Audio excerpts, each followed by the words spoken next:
दोस्तों आज के इस टेक्नोलॉजी दौर में हर कोई अपने मोबाइल को फास्ट करने के चक्कर में लगा हुआ रहता है। यानी जिसके पास 2G नेट चलता है वो 3G के चक्कर में, और जिसके पास 3G नेट चलता है वो 4G के चक्कर में, और भाई जिसके पास 4G इंटरनेट चलता है वो अब 5G के चक्कर में लगे हुए हैं। दोस्तों इंटरनेट पर आपने काफ़ी वीडियो देखी होगी 2G को 3G में कन्वर्ट करने की, और अपने मोबाइल फ़ोन में फास्ट इंटरनेट चलाने के आइडिया मशवरे मुख्तलिफ किस्म के देते रहते हैं। तो क्या 4G मोबाइल में सिम 5G करवा के लगवाने पर 5G चलेगा, या मोबाइल फ़ोन का सॉफ्टवेयर अपडेट कराना होगा? तो फ्रेंड्स आपके दिमाग में छुपे हुए सवालों का आज की इस वीडियो में जवाब आपको मिलने वाला है। वीडियो अच्छी लगने की सूरत में वीडियो को लाइक और चैनल को सब्सक्राइब ज़रूर करना है, और वीडियो को दोस्तों के साथ भी शेयर ज़रूर करना है। चलो वीडियो को स्टार्ट करते हैं। दोस्तों असल में बात यह है कि अगर आपके पास 4G मोबाइल है और आपके मोबाइल फ़ोन में सिम जो लगी हुई है वो पुरानी है, 3G में है,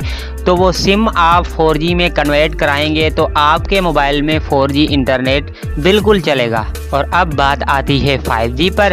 दोस्तों 5G के मोबाइल काफ़ी मार्केटों में आ चुके हैं, लेकिन असल बात तो ये है कि पाकिस्तान में अभी तक 5G नेटवर्क नहीं आया। जितने भी पाकिस्तान के 4-5 नेटवर्क हैं जो भी अभी तक उन्होंने 5G इंटरनेट मोबाइल फ़ोन के लिए नहीं बनाया। लेकिन जाहिरी बात है जब मोबाइल आ रहे हैं तो वक्त के हिसाब से 5G भी जल्द ही आ जाएगा, और अपने 4G मोबाइल में आप 5G नहीं चला सकते।